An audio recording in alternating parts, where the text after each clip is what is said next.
Përshëndetje, mirë se vini në video leksionet e Youth Online Work. Do të përqendrohemi tani tek instrumenti i tretë që është Lasso Tool, ku do të shohim se çfarë funksioni kryen.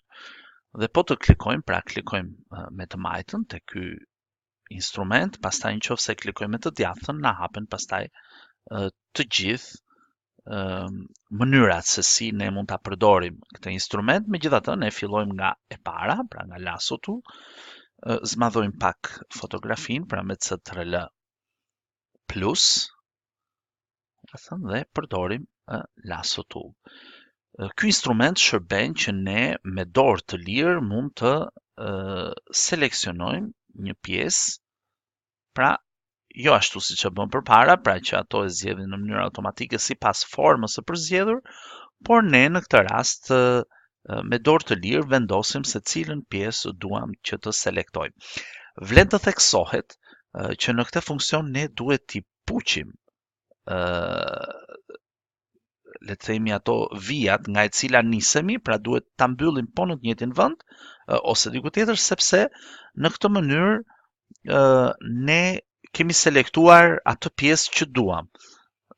Në të kundërtën, që ne do ta provojmë pak më vonë, vetë programi do të përzgjedh në mënyrë automatike. Pra, duke mbyllur linjën, ne kemi përcaktuar atë sektor ku duam të ndërhyjmë. Dhe sërish me butonin e zhvendosjes, provojmë, pra dhe e testojmë se çfarë kemi selektuar.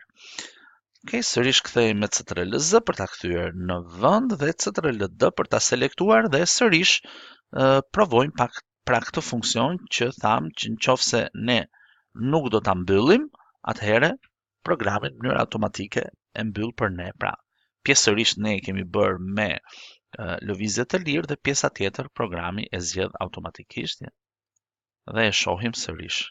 Pra që kemi këtë zhvendosje.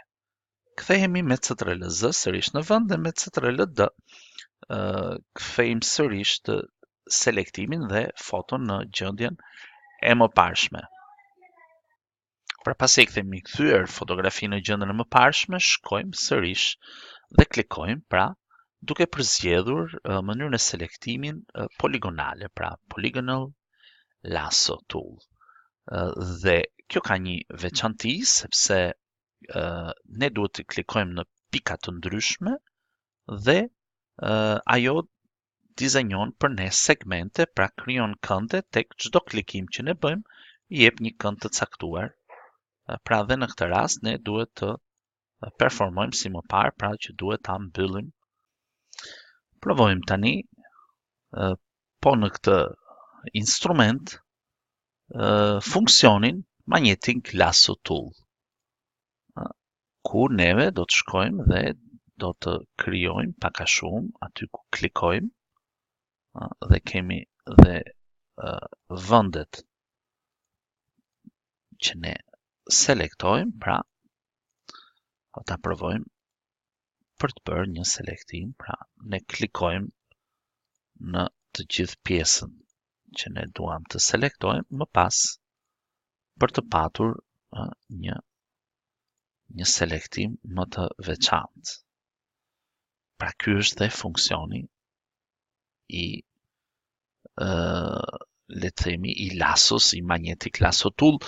Në fakt nuk është shumë preciz, por gjithsesi janë element që këto do të shërbejnë pastaj rast pas rasti dhe ne do të shohim se cili do të jetë mënyra më e mirë për të aktivizuar këto instrumente.